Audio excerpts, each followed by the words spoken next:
Just before we get into the main episode, a quick message from a friend of OnFARM recorded in her tractor cab. Hello, my name is Katie Brisbane and I am a project coordinator for RET, the Royal Highland Education Trust. We work to give children a greater understanding of food, farming and the countryside. This year we have a focus on the journey of food, seeds and grains, highlighting all the great things produced by Scotland's soils. If you're a farmer or work in a rural business and you'd like to get involved, to volunteer or sponsor our work, we'd love to hear from you. We also have a huge range of educational resources on the website. If you know any teachers or educators who might appreciate them, you can find out more at www.red.org.uk. Oh, I think it's wicked that you get to come and you can escape an urban environment and be out in a rural environment and still have that connection to a city. It's Monty here. Thanks for being with us for this episode of OnFARM. I think we're 8 miles from Dundee, which is pretty wicked. Today we're partnering with Go Rural Scotland. Go Rural are a group of farmers involved in the agritourism sector. We're helping them to promote something called Days Out on Your Doorstep. The aim of the campaign is to encourage people living in Scotland's towns and cities to visit nearby farms and crofts. This is our first time. My daughter's obsessed with animals, so we thought what a great idea to go and take an alpaca out for a walk. Yeah.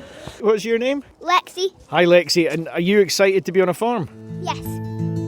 Today's focus is Dundee. We've been on to farms around Dundee to hear about the brilliant experiences available. This is new to us. I actually didn't know it was here until I'd ventured online. She's very jumpy.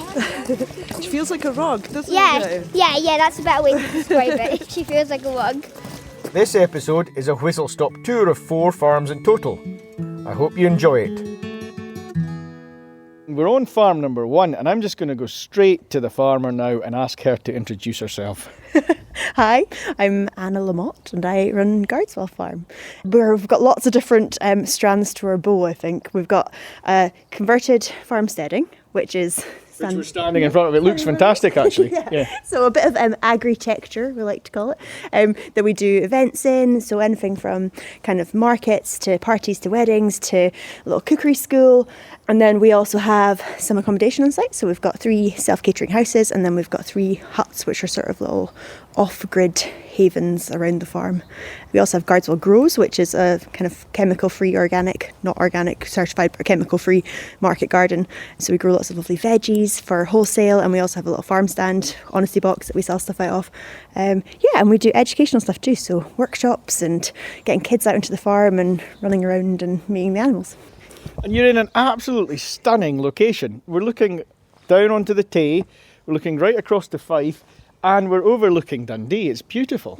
Yeah, we're really, really super fortunate actually. We can see, like you say, we can see the Lomans. If you kind of go to the other side of the wood over there, you can see over towards Bridge of Erne. Up the hill, you can see over to Auchterhouse.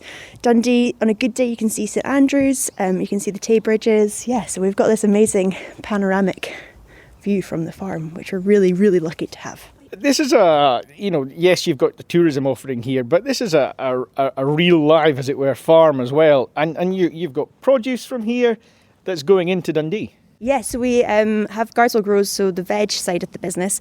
We supply Fraser's Fruit and Veg, which is a lovely little veggie shop on Perth Road.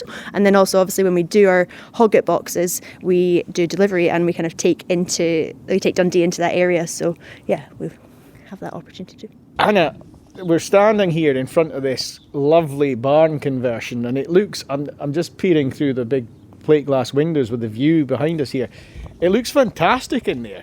What is this, a party barn, an event space? What's going on in here? When we designed it, we wanted it to be really versatile, so it really is multi-use, in that we do some weddings and parties and events, but actually our main focus from the very beginning and really going forward is to kind of have it as a space to showcase rural skills, so like workshops. We also do some markets, so evening low waste sort of produce markets, the idea being that you can come and do your supermarket-esque shopping but in a rural environment and shopping from kind of independent direct retailers. So it's really great, and we can do spoon carving workshops, and we have kids outdoor day camps, and if it's a bit manky though ever, they can go and run around inside for a wee bit and then get back out into their waterproofs. So yeah, basically anything. I know that sounds like a very vague answer. I'm really interested in what it means to you as an agri-tourism provider to be on the doorstep, as it were, of a city like Dundee. Oh, I think it's wicked. It's the best of both worlds, I think, that you get to come and you can escape an urban environment and be out in a rural environment and still have that connection to a city. So say if you want to come and you want to spend one day whilst you're here just roaming around the farm and going for nice walks, and then the next day it might not be the nicest weather and you fancy a wee trip to the V&A, or you can take yourself to brunch, or you can go and get a really good coffee, and that's all within a 15-minute drive. I think we're 8 miles from Dundee, which is pretty wicked. But we also have quite a lot of customers that come and stay on the farm from Dundee. We've got a family from Broughty Ferry that come a few times a year, and I think our closest visitors we've ever had are down from Insture, which is only 3 miles away, and they just want that kind of different perspective, being kind of quite high up on the hill and overlooking the Carse. And yeah, we're quite lucky. I always feel like it's quite an unusual view because it's a really flat, kind of the arable flat land of the Carse, and then it kind of goes quite steeply uphill.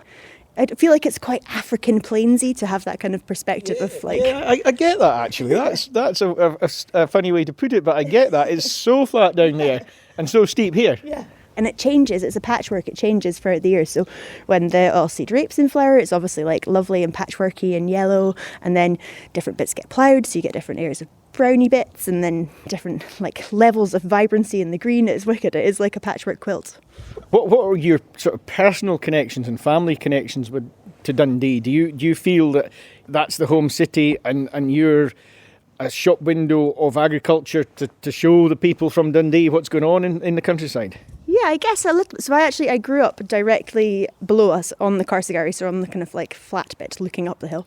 I guess when we were younger, Perth was always viewed slightly more positively than Dundee, but I feel like in the last 10 years, Dundee has done this complete flip, and it's now this wicked, vibrant, kind of bustling city with lots going on. There's a better food scene, and there's obviously the V&A and the kind of waterfront. So yeah, I feel like we've got quite a cool opportunity in that we are so close to Dundee, and it's a bit like that idea of taking farms to cities as opposed to expecting people to leave cities. And I guess in a climate change, carbon conscious way as well, if we can take food to the urban centres, that's kind of better as well, isn't it? And on that climate change, and let's not, jump in an aeroplane type note, they're here. That's your consumer base and your visitors at whatever, they're just down there, and you're on the doorstep. And also anybody coming from further afield, we've obviously got train stations in Perth and Dundee. Anybody in a rural area, particularly if they're a little bit more remote, has slightly more accessibility issues in terms of buses, but we're super fortunate in that we're really close to the A90 as well. So if anybody did want to get a bus, they could just hop on up the hill, which is not too far. That's absolutely key, actually. Farm tourism is brilliant, but unfortunately, by its very nature, it tends to be a bit less accessible from public transport. We also do discounts for anybody who cycles, because we think that that's a pretty good commitment. If they've cycled here, then yeah, they deserve a discount. It's a good reward when you get here. I was just about to say, I think we'll draw a line at that, because there's no way I fancy cycling up this steep hill. Anna, thank you very much. We've got lots of voices to cover, because I know that you've got lots of farming colleagues in this area, all with a tourism offering, and we're going to hear from some more of them as we move on through this episode. So we're heading to farm number 2 now, Newton Farm Holidays and Tours. I believe it's 20 minutes drive, 25 minutes drive. We'll be there shortly and we'll meet the farmer. Well, they should be going in there to get halted up. So, and did they know that? Yeah, but the forklift's not normally there, so they're they come in here it's because they're emptying the dung today. Patch, behave! I'm Louise Nicholl. I farm here with my husband at Newton and Fotheringham in Angus. We are currently offering tours and experiences on the farm, as well as you can stay on the farm in either the B&B or our holiday cottage as well. We're standing here, you've got some Highland cows behind you there. Just What have you got? What's all here? I saw alpacas. I can see. Is that goats down there? Tell us what you've got here. So originally we're a beef and sheep farm, but as well as the crops that we grow here, including barley, there's peas and potatoes grown here too. We actually introduced a lot more animals over the years, partly to encourage tourists to have that interaction when they were staying with us, because we originally just started with B&B and the holiday cottage. So we've got goats, we've got alpacas, as you mentioned. The Highland cows are my pets, so we've brought them in very much as just because I've always wanted Highland cows, and took 20 years to get some through Farmer Graham, because it's not part of our normal commercial working efforts. But we do have a herd of cows as well. We have suckler cows, we have a micro pig, and hens and ducks, and pretty much everything really. Call me, and you can, a bit of a cynical sheep farmer, but why alpacas? Bit random, but we rehomed some originally. Didn't expect to do anything with them. We hadn't appreciated how good they are at looking after the sheep and at lambing time, and they protect the lambs from foxes. So they have an agricultural purpose here on the farm. And then somebody suggested we did the alpaca walking, and it sort of went, well, actually, if we do this, we know people are interested in them. It'll bring people to the farm.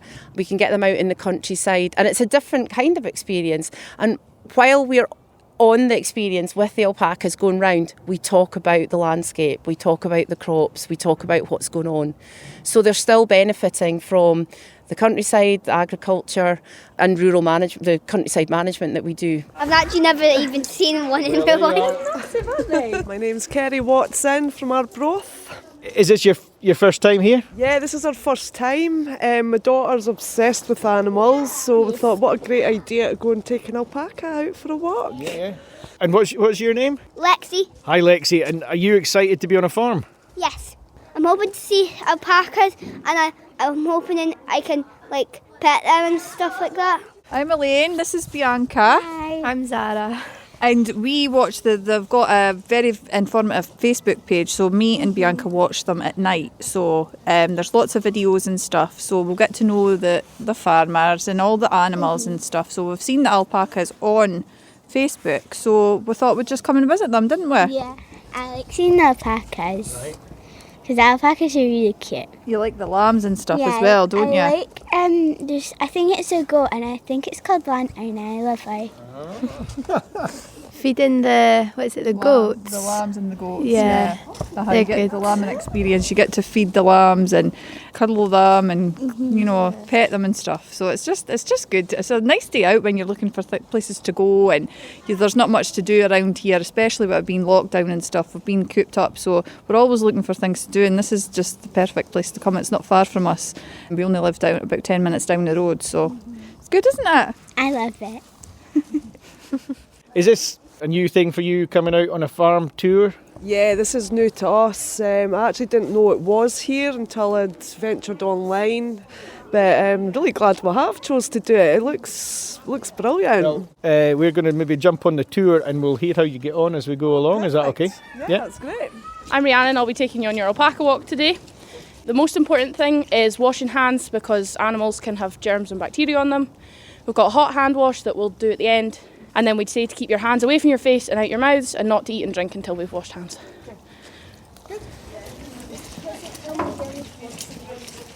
The kids that are here today are all age 8. Usually what happens is that we'll have people who will choose and opt to add on a farm tour or a feeding tour onto their alpaca walk. So they'll do the alpaca walk first, we'll finish with that, and then they'll go on to meet and feed all the different animals on the farm. So it's relating back to agriculture at every point we can, and that food story. Just looking around me, Luke, I mean, and I don't mean this in any way disrespectfully, very much looks like a working farm. It's a proper experience that you're offering here, isn't it? It's come and see a working farm. Absolutely. Well, even this morning, they're maybe not so enjoying it so much when we've emptied the dung today. So, but we just want to be able to share that experience, and that it is a real working farm. So for health and safety, very important that we're going to keep space between us all. The alpacas don't mind being touched down their neck area and the back area here, the front, but again, they do not like their heads touched, okay? This is because they communicate. So nice slow movements when you're working with the alpacas. We're ideally going to walk with them at their shoulder. It's not necessarily diversification, is it? It's a form of marketing. It's showing consumers and customers what a farm is, where their food comes from. That's one of the things I'm really, really passionate about, is sharing, where your food comes from, how the animals are looked after, coming and seeing them in the environment that they are naturally in, out in the fields, grazing the grass. People can come and ask us any of the questions that they want, and we will answer them honestly. What reasons we will have animals in certain places, why the cows are inside over winter, for example. It's all about the real experience, especially for encouraging people from the sort of urban communities out to actually see what a cow is, and why their food comes in the way it is. All about traceability and everything to do with farming. What are the reactions? We have a whole scope of different reactions. Surprise, shock, the fact that the cow has a rough tongue when they're hand feeding a cow, that really throws people, trying to let them know that, that they've got a tongue that feels like a bit like a cat tongue. But yeah, or the length of tongues on the cattle, or the fact that the goats are so friendly. The actual education side for children, we've had children come here before that have stood and asked us what the brown thing was. And taken... What was the brown thing? It was the cow. Oh, right. And that was quite shocking, because we were trying to say, sorry, what do you mean? What brown thing? Because to us, we're seeing every day, we don't appreciate what we've got on our doorstep and what we've got here that we are used to and just take for granted.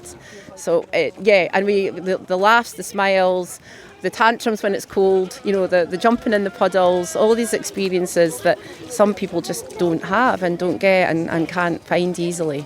It's quite a jumpy one, we've been told, so I'm a bit worried now. Wait, what's his name again? Jura. Yeah, Jura, I think. I forget names quite easily, so that's why. It's so cute, isn't it? She's very soft and she's very jumpy. She feels like a rug, doesn't Yeah, that's a better way to describe it. She feels like a rug. It's going to be really fun. Hello there, I'm Stephen Melville from Couple of Hills Farm.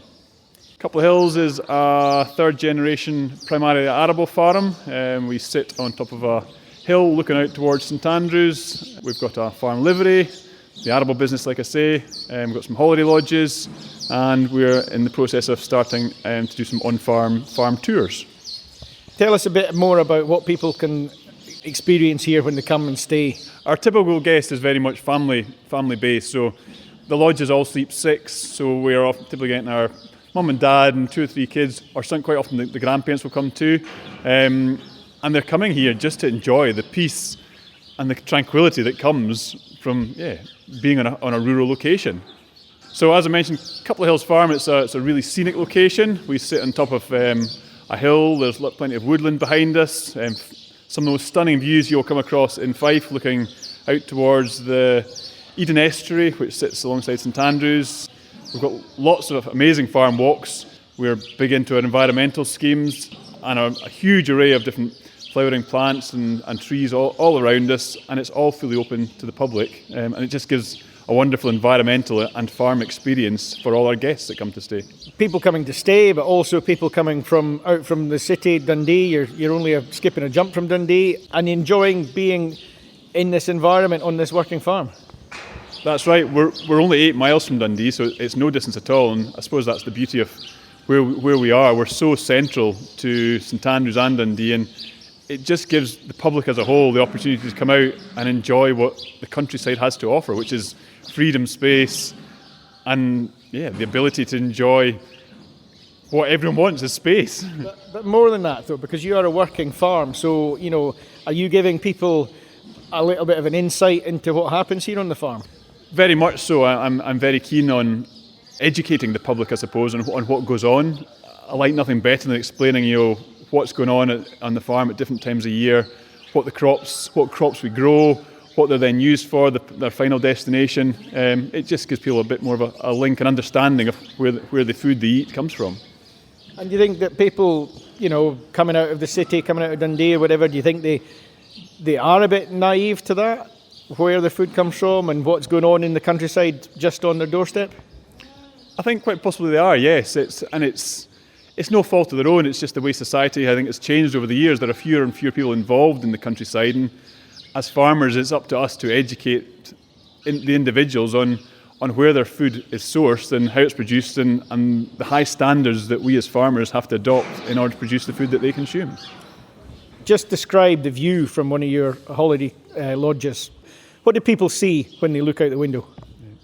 I think that's probably one of the things that I'm most proud of all, where we live at Couple of Hills here. I mean, we are on top of a hill, huge, big, open landscape right in front of us. The views are, amazing. So there's sea in front of us, there's acres and acres of fields, there's miles of hedges, there's trees behind us, and it's just a very open and accessible landscape. We're located right in the very edge of Balmullo, the village of Balmullo here, and we've got people walking every day through our core paths and through the woodlands, and it just gives them great joy, and we want to encourage more people to enjoy the assets of the country. You're enjoying it too.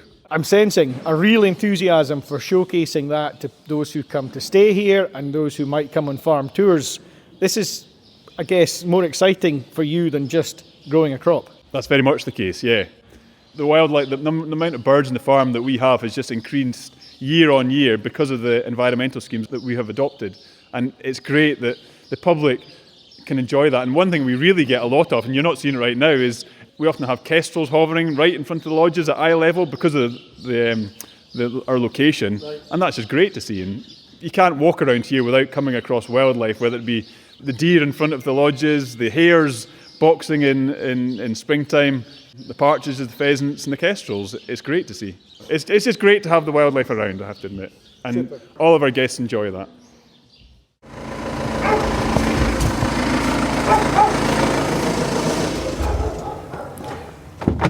So, we're now up into the hillier country and we're in for a treat because this is something very different. This is not about animals and alpacas and what have you. This agritourism experience is very different.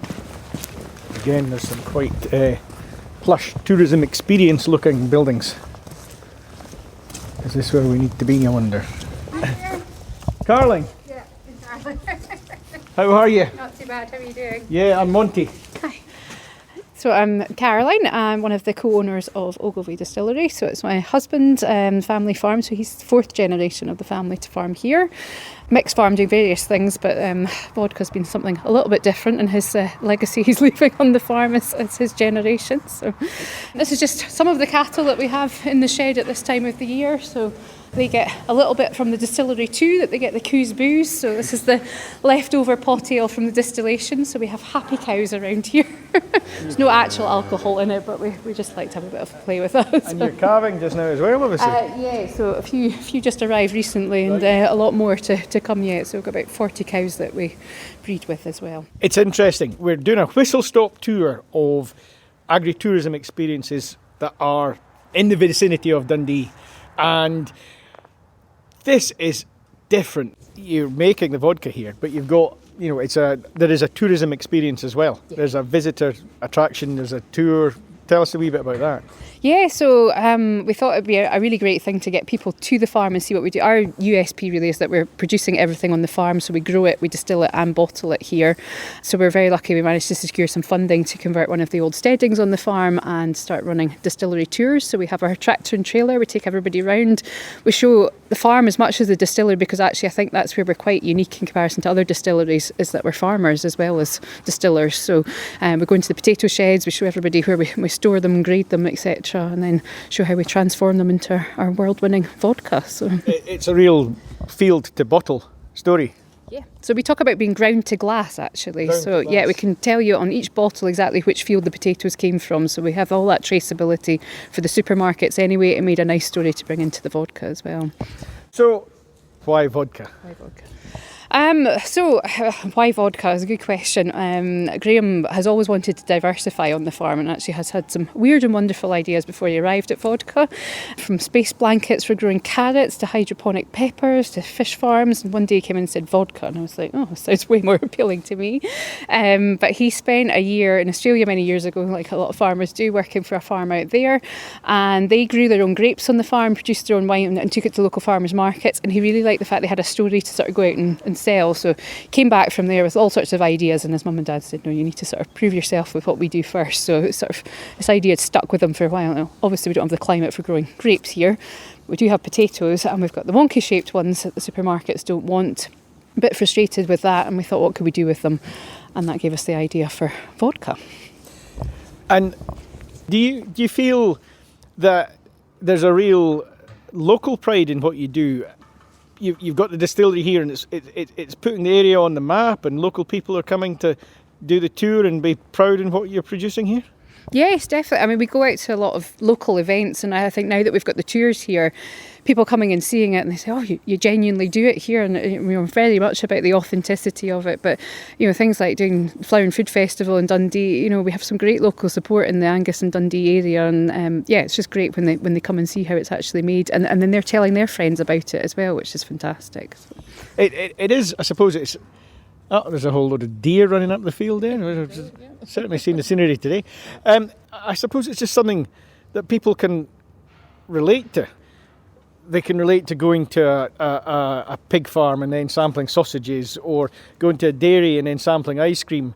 It's coming from the ground here, and it's part of what the place is about. Yeah, I think that's something Graham always talks about is, used to sit on his tractor coming up with ideas to do, and now his humble potatoes from the field are going all across the world, and people are sampling our vodka now, so it's become a much more global thing for us as well, which is fantastic. And also what we've tried to do is create a vodka that's got character, so it actually has flavour to it. So a lot of whiskey drinkers are quite surprised that they like vodka when they try ours, so it's about being able to savour it and sip it in the way that you do a good whiskey as well. So, do you want a wee peek inside the distillery? Yeah, let's do it. Yeah. That's where all good stuff happens. So, this is where we transform the potatoes into vodka in here. So, all of our wonky potatoes come through on our eBay conveyor belt here. All right. All the kit that you see is second hand. Actually, the only piece of kit that was new was our still. So in our sort of ethos for sustainability, we've tried to repurpose and reuse things. This is a ex-butcher's meat mincer, and we've got ex-Cadbury cream egg tanks here that are fermenter tanks. And so the tatties, that's the tatty shed next door? So just beyond that, we've got the tatty stores just over here, and the other side of this shed is where we do all the washing of the potatoes. So that's what we call the dirty side of the distillery, and then everything's clean once it comes through into the distillery itself. And I'm going to take a guess, because I can see you've got labels on all these machines, and I'm going to take a guess at what they do and just see if I get this right. Okay. Tatties come through here. Yep. Mr. Mincer mashes them all up. Yep.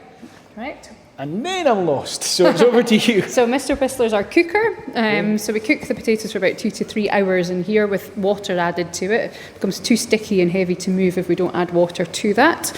And we add enzymes at that point to start converting the starch into sugars to make the alcohol. We then pump it from there into these tanks, which, based on the names here, you're not going to guess what these do necessarily. Lady Claire, Lady Crystal, and... We've got Lady Rosetta and King Edward. Okay. So these are our 4 fermenter tanks. Right. Ex-Cadbury cream egg tanks, so we've repurposed them for this use. But we put the mixture into here, and we add the yeast, and it'll start to bubble very actively to begin with. But it'll ferment for about 5 to 7 days, which is quite long fermentation. And then once it's finished fermenting, we then take it round into our still over here. Loving the fact that you've got all this mural on the wall here with the tractors and the tatty plants and the grading, and just a bit of an explanation of all what goes on, even in mural form on the wall. Yeah, well, we just thought it was fun to bring a bit of colour into the distillery. It's all very stainless steel, so but the graffiti artist had to get Graham's John Deere tractor just right. So. Typical farmer. Yeah. And then this is Spud, our still, so 8 metre high column still. And we do 2 distillations here, a wash distillation and a spirit distillation, to get it to 96% strength, which is what it has to be classified as vodka. Won't drink it at that point, but... I would have thought not, yes. Pretty potent. So we store it in the tanks here, so just as we've got fresh potatoes, we work really hard to get all of that produced into the spirit, and then over the summer months when we don't have fresh potatoes, we can be producing all year round from that. Ah, right, okay, so that's important. So it is. Tatties as fresh as possible from the field, to get the maximum yield. Yeah, absolutely. So right, so again, from a an agri-tourism point of view, have your distillery on the farm, because it's where the ingredients are coming from at the right critical time. Yeah, no, definitely. And then there's other things that we do throughout the year when we're not doing the main vodka production, is we use our fermenter tanks to make creme de cassis liqueur. So we source local black currants from another farm, we macerate them in tanks of vodka, and then we press them and add the sugars to them. So a bit like adult Ribena, but it's very, very, very popular. so we found ways to sort of utilise it and tie into local area as well, which is good too. Very good. And then from here, you bottle on site as well? Yeah, so it all happens in the bonded warehouse, that we filter the vodka through charcoal and then we hand bottle and hand label, so no fancy high-tech kit for us. Caroline, thank you very much. Really enjoyed that tour. It's just really interesting to see something different happening with agricultural produce, and just to see, tatties being turned into what they probably ought to be, either chips or vodka. Absolutely. And we can hear the cattle in the background, and they're enjoying, what did you say? The coos booze. Yep. They get their share too. But yeah, it's a very sustainable story as well, and using something that was a waste product, we didn't want to create further waste, so the fact the cattle are getting their share of it and we're not wasting any part of the distillation as well is important. So you're doing it right, and you're doing it here on the farm. People that come here for the tourism experience, they're seeing something happening from the produce of this farm. That is what agri-tourism is all about.